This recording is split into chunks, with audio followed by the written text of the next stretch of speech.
When you need to find information in a large spreadsheet, or you're always looking for the same kind of information, use the VLOOKUP function.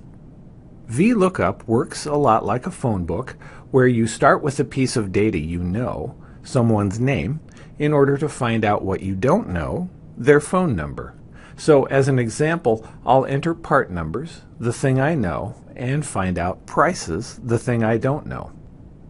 To do that, I'll click the cell where I want to see the prices.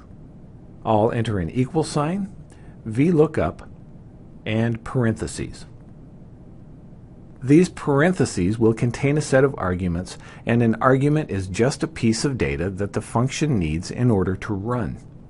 I'll enter H2 as the first argument because that's where I'll type the part numbers.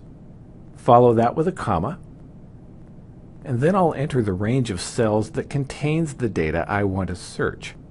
That's this block of data here. The part numbers start in cell B3, and if I scroll down, you can see the status values end at cell E52.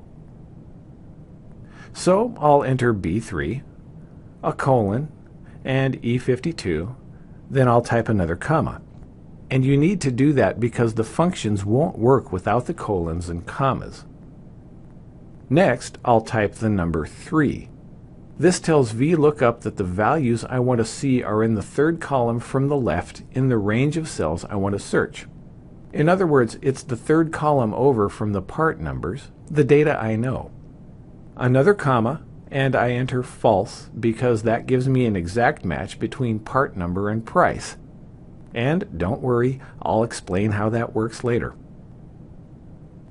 When I press enter to tell Excel I'm done, you can see I get an error message because I haven't entered a value in cell H2. But when I enter a part number, I get a price. So what just happened? I told Excel, here's a value in the left-hand column of my data.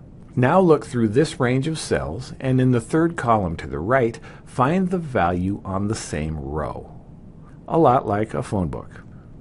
So up next, I'll explain each of the arguments, the values inside the parentheses, along with rules for using VLOOKUP.